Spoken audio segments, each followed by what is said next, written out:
Assalamualaikum warahmatullahi wabarakatuh. Alhamdulillahi rabbil alamin, wassalatu wassalamu ala ashrafil anbiya'i wal mursalin wa ala alihi wa sahbihi ajma'in, amma ba'd. Muslimin dan muslimat rahimani wa rahimakumullah. Alhamdulillah, syukur kepada Allah. Hari ini merupakan hari terakhir kita akan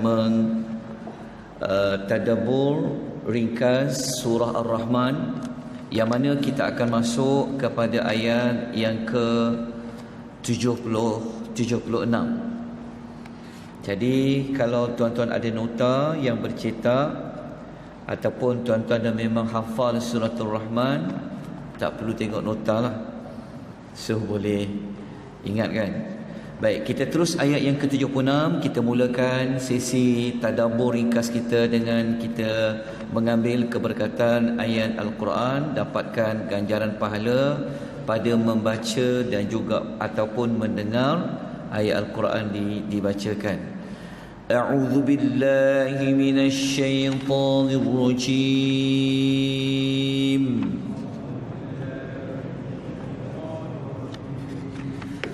متكئين على رفرف خضر وأبقري حسان.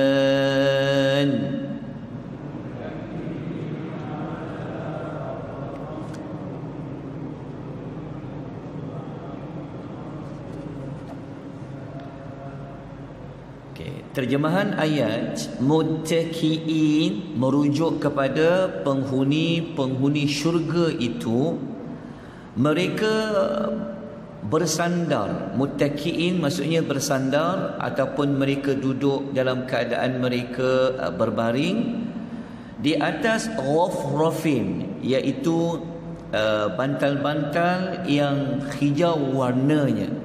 Maksudnya kalau dia berbaring, ada tempat sandar di belakang dia, ataupun kalau dia duduk bersandar, ada sesuatu yang berada di belakangnya, yang mana warna bantal-bantal itu hijau. Wa abqariyin, dan adanya permaidani yang sifatnya adalah hisan, sangat indah. Jadi apabila ahli syurga ni dia duduk tu, dia tak akan duduk tanpa ada pelapis. Ini sebenarnya ayat-ayat Quran yang kita sebenarnya dalam surah Ar-Rahman ini, Allah nak kita gambarkan bagaimana Allah akan menjadikan manusia yang masuk dalam syurga ia umpama raja. Allah akan layan kita sebenarnya lebih lagi daripada raja. So kita tahu kalau raja berjalan ada apa? Kapet kuning contoh, tempat yang khas. Dalam syurga Allah akan beri kita, layan kita, diberikan khidmat kepada kita lebih daripada seorang raja. Sebab tu kita jumpa ayat-ayat yang Allah menggambarkan tentang apa nikmat syurga yang merujuk kita ni seperti orang yang sangat dimuliakan. Okey, ayat ini kalau merujuk kepada Al-Imam Ibn Kathir kata apa? Walau apa pun gambaran syurga itu ukurannya, maka sifat penghuni dua syurga yang pertama lebih tinggi dan lebih hebat dari sifat yang ada pada dua syurga yang lain. Kerana kita tahu ayat nombor 76 ni adalah ayat-ayat yang berada pada ayat yang menyebut tentang nikmat syurga tingkatan yang kedua. Baik, kita lanjutkan dengan ayat yang ke-77. Ayat 77 ini adalah ayat terakhir yang berkaitan dengan Allah suruh kita mengaku tentang rahmatnya Allah. Allah suruh kita ini menerima, bersyukuri akan nikmat ganjaran yang Allah sediakan di dalam syurga. فبأي آلاء ربكما تكذبان.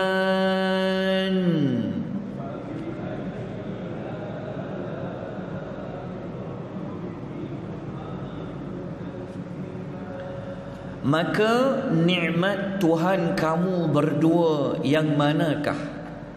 Maka kekuasaan Tuhan kamu berdua yang manakah yang kamu hendak dustakan? So kita nak jawab apa ni?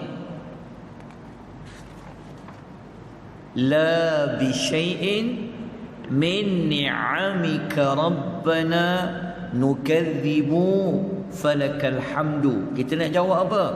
Kita kata tidak ada sesuatu dari nikmatmu yang kami hendak dustakan, wahai Rabb kami, dan segala puji hanya bagimu. Baik, tuan-tuan, ini adalah ayat yang ke-31 yang terakhir diulang tentang perintah mensyukuri akan nikmat-nikmat yang Allah telah sediakan bagi penghuni syurga, buat kelas yang pertama dan juga kelas yang kedua. Yang terakhir sekali, kita tutup dengan kita mengulangi, memperakui tentang dua nama Allah Azza wa Jalla yang digabungkan di dalam satu ayat yang tidak boleh dipisahkan. Salah satu daripada duanya, dia mesti dibawa bersama. Apa nama itu? Kita bacakan ayat yang terakhir sekali. Tabarakasmu rabbika dzil jalali wal ikram.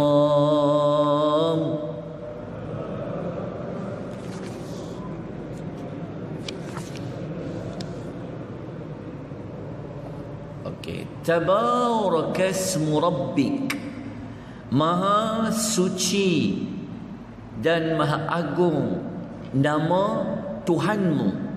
Okey, mula-mula Allah kata, Allah dia telah memuji, dia telah mengangkat dirinya yang memiliki nama-nama yang indah. Dan di antara nama itu Allah sebut Zil, yang mempunyai Al-Jalali, kebesaran, Al-Ikrami, kemuliaan ataupun kurniaan. Okey, saya ambil sikit masa untuk ulas ayat 78 ni. Okey, ayat 78 ni adalah kali kedua Allah mengulangi dua nama ini dalam surah Ar-Rahman. Ayat nombor berapa? Tak apa, ayat nombor 27. Kita belajar sebelum ni. Ingat tak ayat ketika mana Allah kata yang kekal hanyalah zat Allah yang mempunyai jalal wal ikram. Okey, tidak ada di dalam ayat lain mana-mana surah dalam Quran yang menyebut nama Jalali wal Ikrami yang bergandingan ini, melainkan kedua-dua nama itu disebut sebanyak 2 kali dalam surah Ar-Rahman. Okey, dalam nama Allah tu Rahman, lepas tu disebut 2 nama Al-Jalal wal Ikram. Okey, 2 nama ni juga selalu kita jadikan ia adalah zikir yang dibaca selepas solat. Ingat tak zikir itu? Wirid yang kita baca lepas solat. Hadis riwayat Muslim tu, Nabi ajar zikir tu. Kalau saya baca depan boleh sambung kan?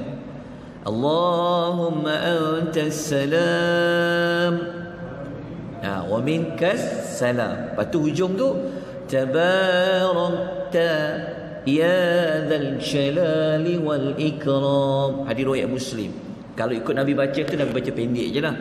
Allahumma antas salam wa minkas salam tabarakta ya dzal jalali wal ikram. Rupa-rupanya 2 nama tu selalu kita ulang lepas solat.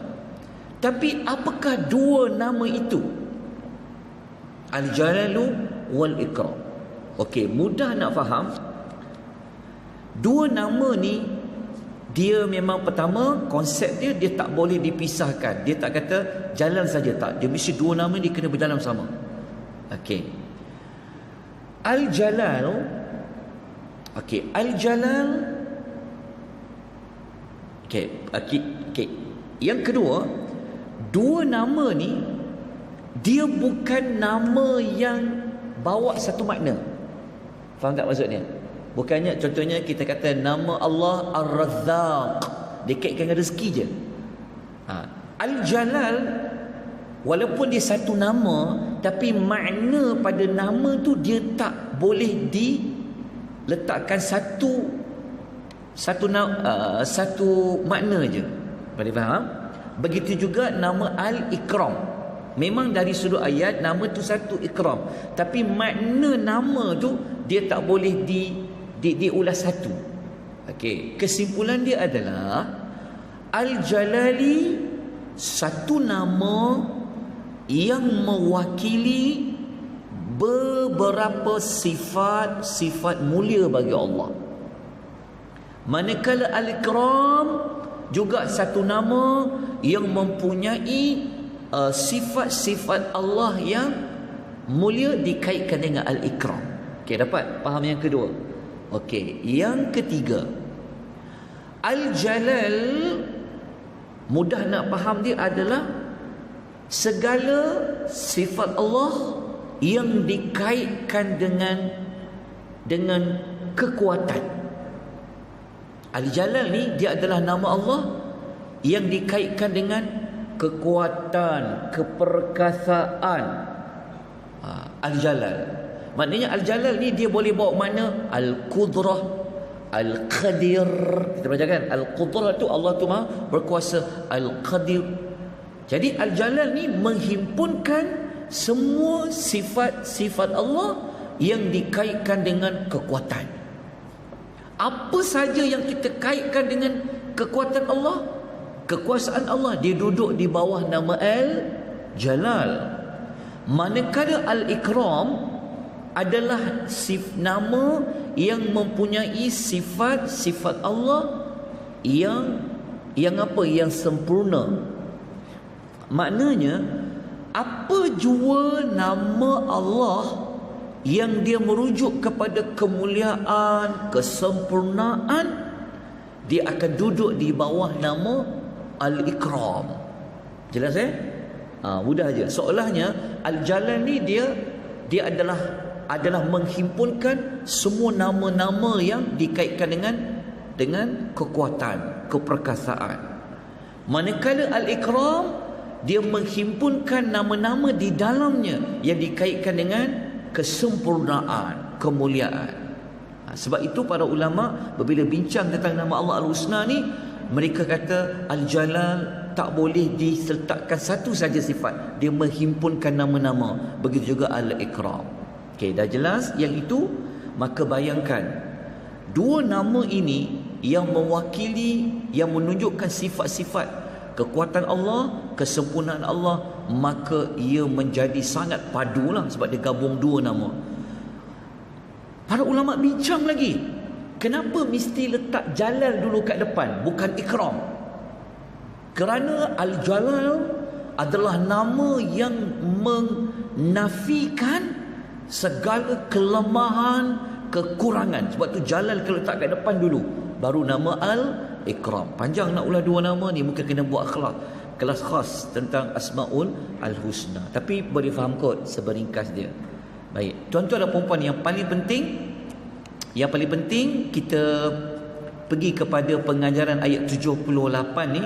Apa yang Ibnu Katsir ulas ni sebenarnya dia ada juga pada pengajaran. Okey, begini. Sekejap kenapa ni? Sikit, kita ada lagi berapa waktu ni? 2 minit lagi, 3 minit. Boleh? Boleh muan Sebab ni dah kelas khatam ni. Okey. Daripada dua nama tu, kita dapat keluarkan pengajaran yang pertama, Allah Ta'ala memiliki semua sifat apa? Kekuatan, keperkasaan, dia duduk di bawah nama Al-Jalal, dia menghimpunkan semua nama itu.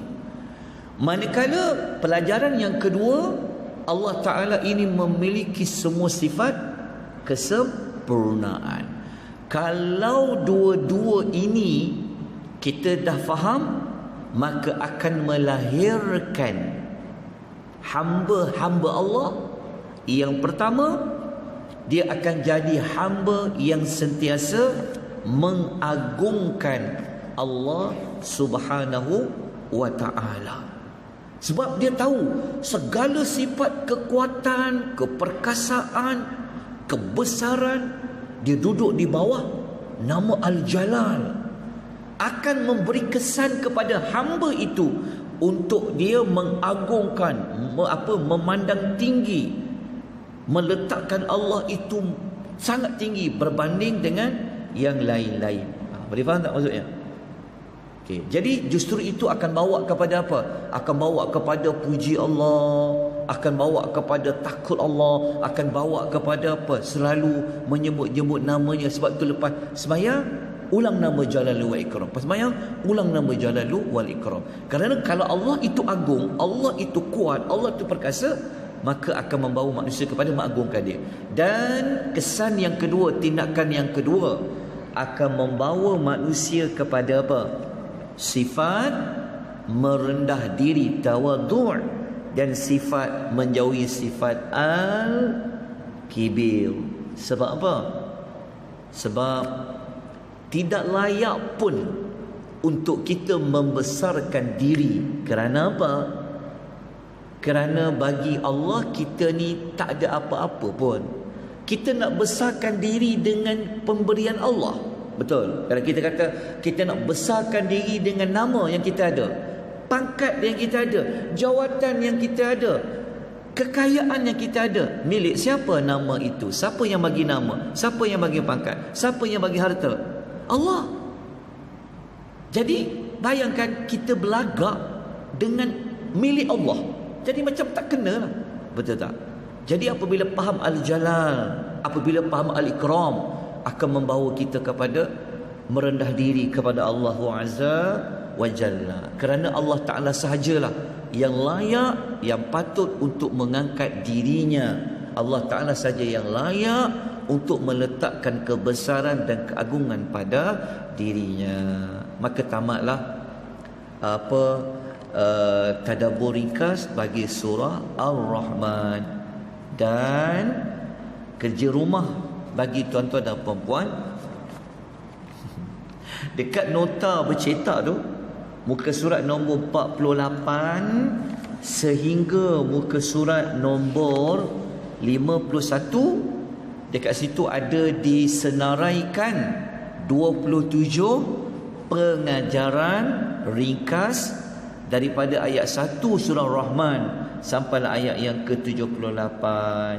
So bolehlah sambil-sambil minum kopi bacalah belik sikit-sikit supaya tamatlah pengajian ringkas tadabbur 20 minit setiap hari surah Ar-Rahman. InsyaAllah kita jumpa nanti pada hari yang berikutnya, pengenalan bagi suratul Waqi'ah.